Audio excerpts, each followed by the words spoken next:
गावाकडच्या बातम्यांच्या सुरुवातीला एक महत्त्वाची बातमी आपण बघणार आहोत। भंडाऱ्यातल्या मांगली चौरास इथं जंगलातून आलेल्या रानगव्यानं धुमाकूळ घातलाय, ज्यामध्ये एक महिला जखमी झालेली आहे। जंगलाचा रस्ता विसरल्यानं रानगव्यानं गावात एंट्री घेत प्रचंड धुमाकूळ घातला आणि एका महिलेला जखमी केल्याची घटना पवनी तालुक्यातल्या मांगली चौरास इथं घडली आहे। या सगळ्या प्रकारादरम्यान 52 वर्षीय गुणवत्ता वैद्य घटनेत जखमी झाल्यात। अखेर गावकऱ्यांनी एकत्र येत तब्बल 2 तासांनी या रानगव्याला गावाबाहेरून जंगलाकडे हुसकावून लावण्यात यश मिळवलं। जंगली प्राण्यांचा गावात जो वावर वाढलेला आहे, यामुळे गावकरी हे दहशतीत असल्याचं दिसतंय।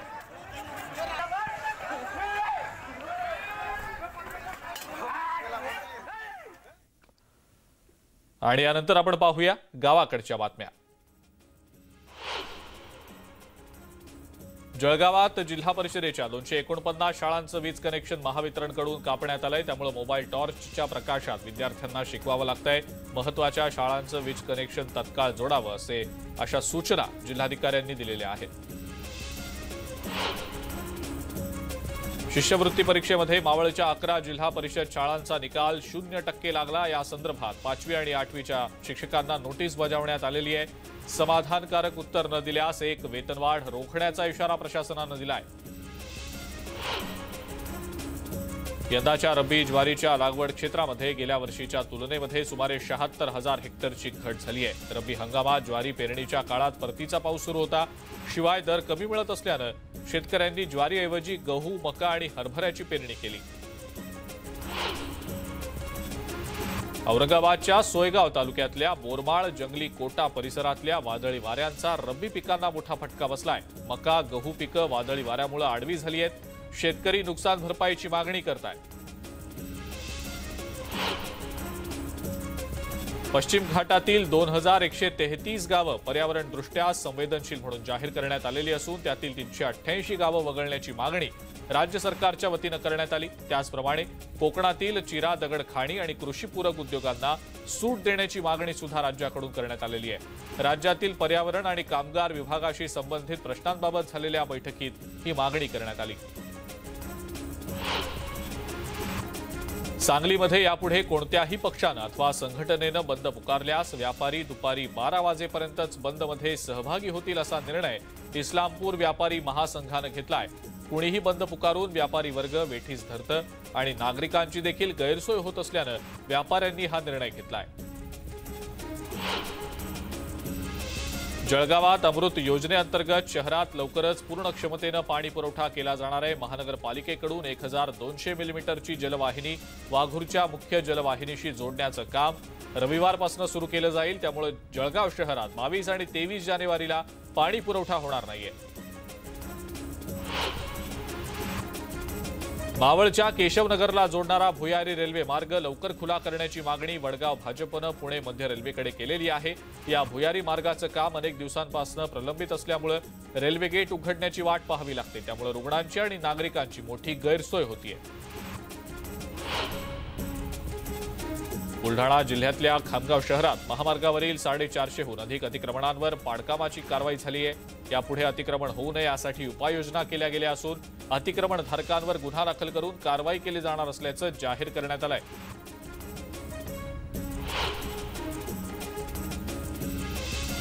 विशाळगडावर दारू आणि गांजा पार्टी करणाऱ्यांच्या विरोधात गुन्हा दाखल झालाय। पोलीस पथकानं छापा टाकत कारवाई केली आहे, ज्यामध्ये 16 आरोपींसह एका दारू विक्रेत्यावर गुन्हा दाखल करण्यात आलाय।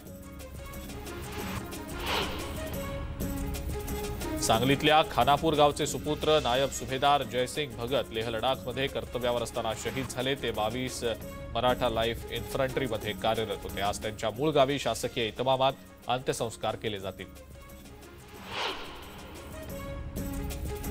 पुण्यातल्या वसंतदादा शुगर इन्स्टिट्यूटची 46वी सर्वसाधारण सभा आज आयोजित करण्यात आलेली आहे। या सभेला मुख्यमंत्री एकनाथ शिंदे, सहकार मंत्री अतुल सावे यांच्यासह राष्ट्रवादी काँग्रेसचे अध्यक्ष शरद पवार आणि विरोधी पक्षनेते अजित पवार हे देखील हजेरी लावतील। पंकजा मुंडे यांनी भाजप कार्यकर्त्यांच्या मेळाव्यामध्ये प्रदेशाध्यक्षांसमोर उघड खदखद व्यक्त केल्यानंतर त्यावर प्रदेशाध्यक्ष चंद्रशेखर बावनकुळे यांनी देखील प्रतिक्रिया दिलेली आहे। पंकजा मुंडे यांना जबाबदारी देण्यासंदर्भात केंद्रीय नेतृत्वाकडे शिफारस करणार आहे। तसंच राज्यातल्या पक्षश्रेष्ठींना कार्यकर्त्यांच्या भावना सांगणार असल्याचंही ते म्हणाले। मिरजेतील वादग्रस्त अतिक्रमण पाडकाम प्रकरणी दोन्ही तहसीलदारांसमोर सुनावणी सुरू आहे। दोन्ही बाजूंचा युक्तिवाद पूर्ण झाला असून सोमवारी या संदर्भात निर्णय येण्याची शक्यता आहे। अजित पवार यांनी सांगलीच्या अंजनी इथं दिवंगत आर पाटील यांच्या समाधीस्थळी दर्शन घेतलं। यावेळेला बोलताना पंतप्रधान मोदी यांच्या उपस्थितीत मुंबईमध्ये झालेला कार्यक्रम हा आगामी पालिका निवडणूक आणि उद्धव ठाकरे यांना टार्गेट करण्यासाठी होता अशी टीका त्यांनी केली आहे। छत्रपती संभाजी महाराज स्वराज्य रक्षकच असून याबाबत कुणी काहीही म्हटलं तरी माफी मागणार नाही असं स्पष्टीकरण अजित पवारांनी दिलंय। सांगलीतल्या कार्यक्रमामध्ये ते बोलत होते। यावेळेला त्यांनी सत्ताधाऱ्यांवर जोरदार निशाणा साधलाय। राष्ट्रवादी काँग्रेसनं चिंचवड विधानसभेची पोटनिवडणूक लढण्याचा निर्णय घेतलाय। त्यामुळे पिंपरी चिंचवडमधील राष्ट्रवादी काँग्रेसचे पदाधिकारी आणि कार्यकर्ते शरद पवार, अजित पवार आणि जयंत पाटील यांची भेट घेऊन निवडणुकीबाबत चर्चा करणार आहेत। नागपूरच्या खापा तालुक्यातल्या सुरेवानी गावात महिलेवर सामूहिक बलात्कार करून तिची हत्या झाली। या प्रकरणी 3 जणांना अटक झाली आहे। पीडिता कापूस वेचण्यासाठी गेल्यावर आरोपींनी तिच्यावर अत्याचार केले होते। गोंदियातल्या तिरोडा तालुक्यातल्या जिल्हा परिषद सदस्य जगदीश बावनथडे यांना जीवे मारण्याची धमकी देण्यात आलेली आहे। ग्रामपंचायत निवडणुकीच्या रागातनं ही धमकी देण्यात आलेली असून या प्रकरणी आता पोलिसात गुन्हा दाखल झालाय। पोलिसांचा तपास सुरू आहे। नागपुरात भाजपच्या मुन्ना यादव यांच्या मुलाच्या विरोधात तक्रार दाखल झाली आहे। क्रीडा महोत्सवादरम्यान एकाला मारहाण केल्याचा आरोप आहे।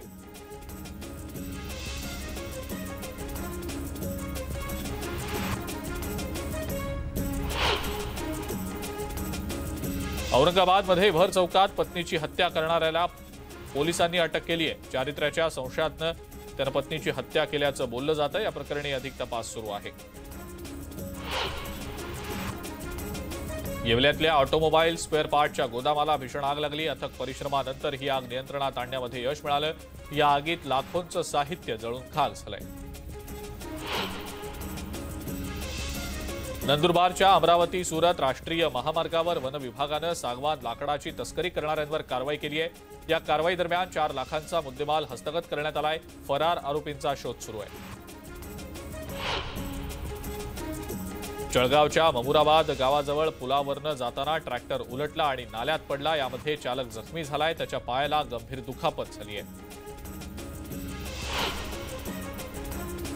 पालघरमधल्या बोईसरमध्ये मनसे कार्यकर्त्यांनी एका हॉस्पिटलमध्ये तोडफोड केली। तसंच डॉक्टरला देखील मारहाण केली। ही सगळी घटना इथल्या सीसीटीव्हीमध्ये चित्रित झालेली आहे। रुग्णावर उपचार करण्याआधी रुग्णाच्या नातेवाईकाकडे पैसे मागितल्याच्या रागातनं ही मारहाण झाली आहे। गुजरात द्वारकामधील जगप्रसिद्ध कथावाचक मोरारी बापू यांनी देहूमध्ये संत तुकाराम महाराजांच्या मंदिराला भेट देत तुकोबांचं दर्शन घेतलं। देहूत रामकथा वाचन कार्यक्रमाच्या निमित्तानं मंदिराला आकर्षक फुलांची सजावट करण्यात आलेली आहे।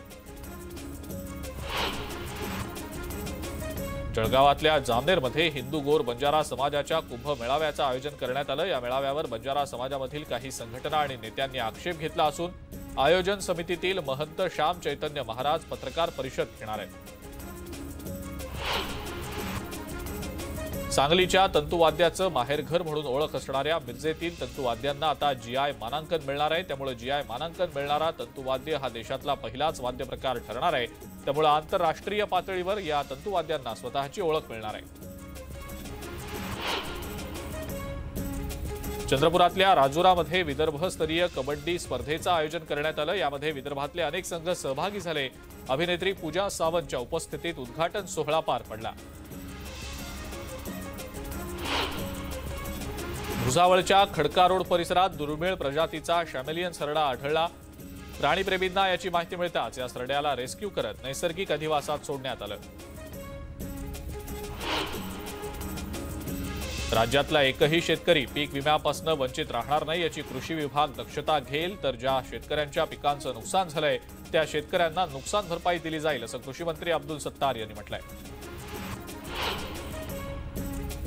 नाशिकच्या सारूळ परिसरात गौण खनिजाचं अवैधरित्या उत्खनन सुरू आहे आणि या संदर्भात प्रशासनाकडून कोणतीही कारवाई होत नसल्याची बातमी न्यूज 18 लोकमतनं दाखवल्यानंतर सरकारला जाग आली। या प्रकरणी दिरंगाई करणाऱ्यांवर कारवाई होणार आहे। महसूल मंत्री राधाकृष्ण विखे पाटलांनी या संदर्भातले आदेश दिलेत। नागपूर महानगरपालिकेच्या अखत्यारीतल्या गंगाबाई घाट स्मशानभूमीमध्ये ग्रीन जिम लावण्यात आल्याचं प्रकरण न्यूज 18 लोकमतनं उघडकीला आणल्यानंतर पालिका प्रशासन खडबडून जागं झालं। तातडीनं हे ग्रीन जिम काढून टाकण्यात आलेलं आहे। जळगावच्या सुवर्णनगरीमध्ये सोन्याचा दर आता 57,000 पोहोचलाय। जीएसटीसह सोन्याचा दर 58,700 रुपये प्रतितोळा इतका झालाय। आतापर्यंतचा हा विक्रमी दर आहे, तर चांदीचा दर 71,000 प्रति किलोवर गेलाय। एमपीएससी कडून 8,169 पदांसाठी जाहिरात प्रसिद्ध करण्यात आलेली आहे। गट ब आणि गट क च्या विविध पदांसाठी ही जाहिरात प्रसिद्ध झाली आहे। वर्ध्यामध्ये महसूल विभागाच्या क्रीडा स्पर्धेचा सामान्य नागरिकांना फटका बसतोय। जिल्हाधिकारी, उपविभागीय अधिकारी, तहसीलदारांसह अनेक जण क्रीडा स्पर्धेत गुंतल्यानं कार्यालय ओस पडलेली आहेत। रिकाम्या खुर्च्यांमुळे शेतकरी आणि नागरिकांना रिकाम्या हातानं परत जावं लागतंय। पिंपरी चिंचवडमधील नवमहाराष्ट्र महाविद्यालयाच्या 2 विद्यार्थिनींमध्ये फ्रीस्टाईल हाणामारी झाली। या हाणामारीचा व्हिडिओ सोशल मीडियावर व्हायरल झालाय। नांदेडमधल्या अण्णाभाऊ साठे चौक परिसरात चोरट्यांनी मोबाईलचं दुकान फोडल्याची घटना घडली आहे। चोरट्यांनी 3 महागडे मोबाईल 2,000 रुपये लंपास केलेत। चोरीची घटना सीसीटीव्हीमध्ये चित्रित झाली आहे। पोलिसांचा अधिक तपास सुरू आहे।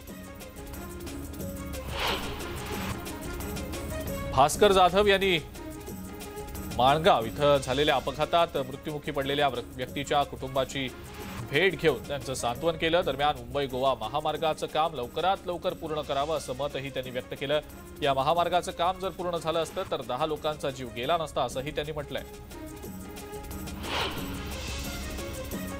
वाशिममध्ये शालेय विद्यार्थ्यांना अंतराळातल्या घडामोडींचं ज्ञान व्हावं यासाठी नगर परिषदेनं टेम्पल गार्डनमध्ये तारांगण उभारलेलं होतं। मात्र नगर परिषदेच्या दुर्लक्षामुळे या तारांगणाला कुलूप लागलंय। कोरोनाचं कारण देत हे तारांगण बंद ठेवण्यात आलंय। मात्र आता सर्व काही व्यवस्थित सुरू आहे, तर तारांगण देखील सुरू करा अशी मागणी आता वाशिमकर करतायत।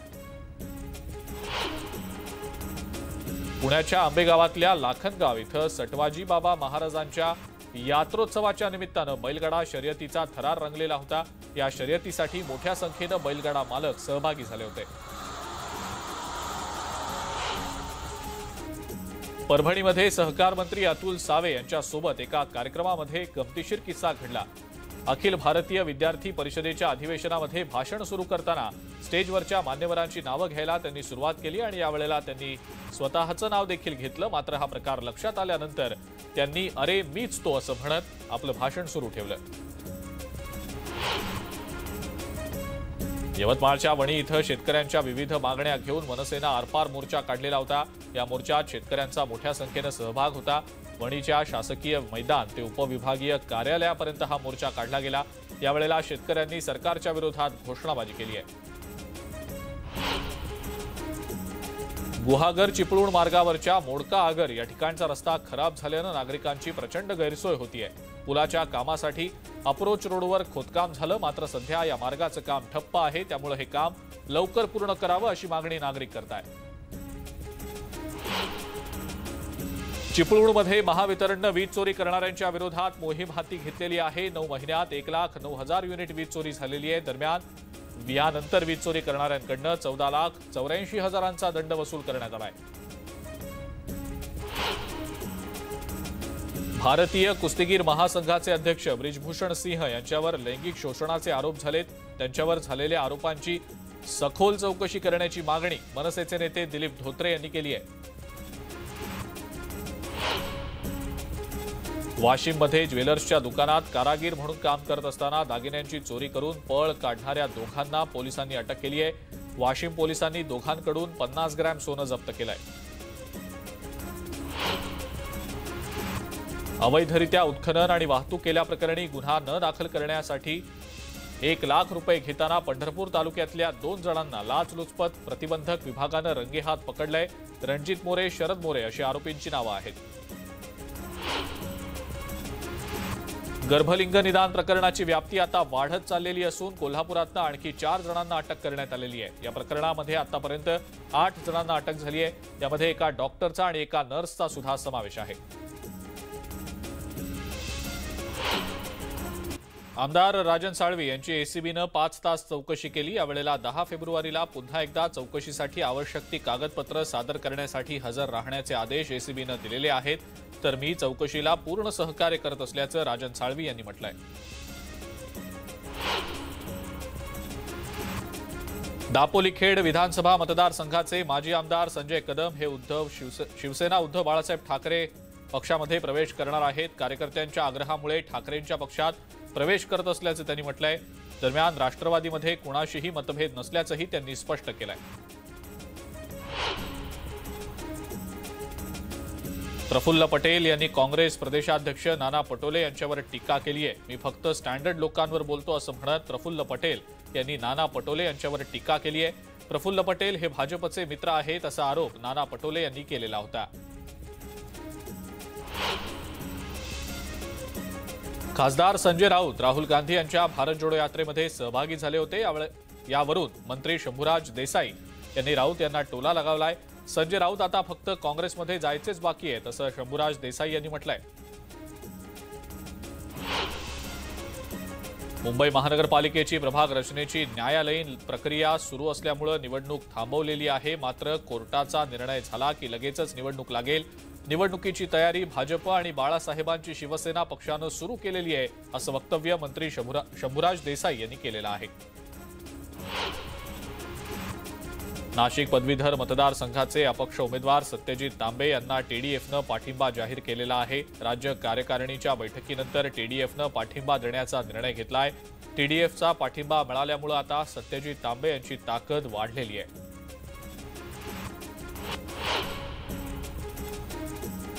महाराष्ट्र केसरी कुस्ती स्पर्धेतील विजेता मल्लांचा बक्षीस समारंभ पार पडला। शिवराज राक्षेचा महिंद्रा थार जीप तर उपविजेता महेंद्र गायकवाडला ट्रॅक्टर बक्षीस म्हणून देण्यात आलाय। तर इतर वजन गटातल्या 18 मल्लांना जावा बुलेट्स देण्यात आलेले आहेत।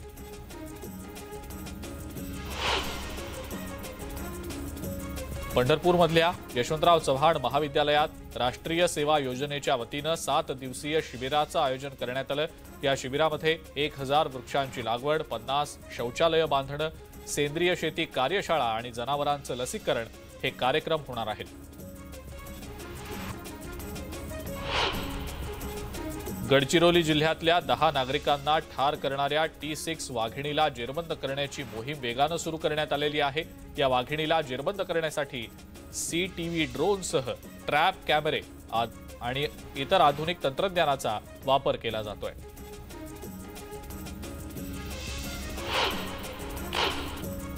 आणि यासोबतच गावाकडच्या बातम्यांमध्ये आता वेळ झाली इथंच थांबण्याची। ताज्या बातम्या आणि अपडेट्ससाठी बघत राहा फक्त न्यूज 18 लोकमत।